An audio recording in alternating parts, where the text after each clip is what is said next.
আলহামদুলিল্লাহ আলহামদুলিল্লাহ ওয়া কাফা ওয়া সালামুন আলা ইবাদিহিল্লাযীনা ইসতাফা আম্মা বা'দ জাআল হক ওয়া যাহাকাল বাতিল ইন্নাল বাতিলা কানা যাহুকা।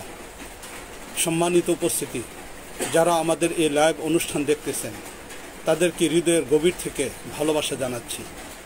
দীর্ঘ 15 থেকে 16 বছর যাবৎ যে জগদ্দর পাথর আমাদের মাথার উপর চেপে বসেছিল, যারা দেশ এবং স্বাধীনতার মুক্তিযুদ্ধের বিষয়টাকে অবলম্বন করে দীর্ঘদিন যাবৎ শাসন করে আসতেছিল, আমরা বিশ্বস্ত সূত্রে জানতে পেরেছি যে সেই প্রধানমন্ত্রী হাসিনাকে এই মুহূর্তে বন্দি করে ক্যান্টনমেন্টে নিয়ে যাওয়া হয়েছে এবং সম্পূর্ণভাবে সেনাপ্রধানের হাতে ক্ষমতাকে দিয়ে দেওয়া হচ্ছে।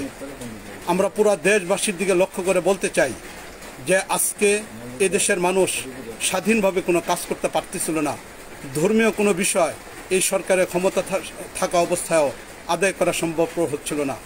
গত শুক্রবার আমরা কম বেশি সবাই জানি, যেখানে লাশের পর লাশ পড়তেছিল, সেখানে মসজিদ থেকে জুমার বয়ানে ইমামরা আলোচনা করার কারণে সেই 4 জন বিশেষ করে আলোচিত বক্তাদেরকেও মসজিদের কমিটিরা, আওয়ামী লীগের দালালরা তাদেরকে মসজিদ থেকে বের করে দিয়েছে।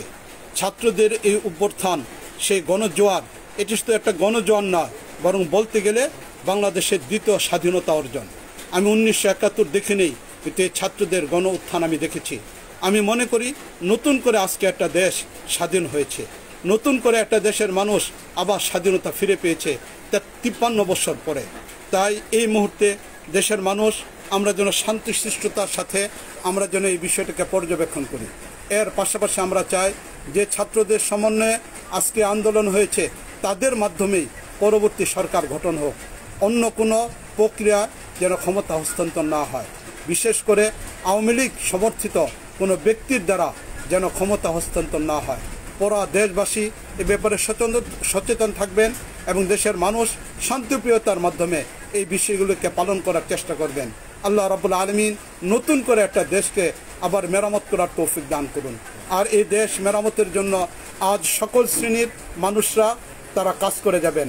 আমি মনে করি এই কথা এটা একক কোনো ছাত্রদের কৃতিত্বের মাধ্যমে হয় নাই, বরং এই জায়গায় ছাত্র, অভিভাবক, কৃষক, শ্রমিক, বিভিন্ন পেশার মানুষ, শিক্ষক সকলের সমন্বিত অবস্থায় এই আজকে সফলতা অর্জন হয়েছে।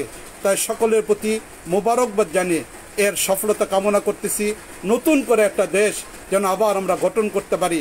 আল্লাহ রাব্বুল আলামিন আমাদের সকলকে তৌফিক দান করুন। সুন্দর একটা দেশ, শহীদদের রক্তের বিনিময়ে অর্জিত এই দেশ, এটা যেন সত্যিকার একটা দেশ হয় এবং জনগণ যেন এই দেশের শান্তি নিরাপত্তা করে। আল্লাহ রাব্বুল আলামিন আমাদের সকলকে মিলেমিশে এমন একটা দেশ আমাদের সময় হয়ে গেছে। এই জন্য আমরা সংক্ষিপ্ত দোয়ার মাধ্যমে এখন আমাদের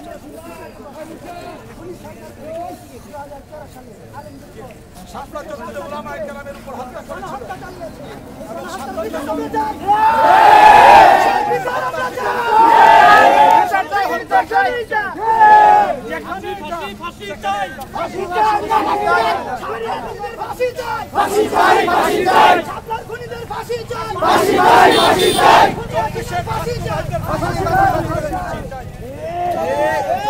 ছাত্র ভাইদের খুনিদেরও ফাঁসি।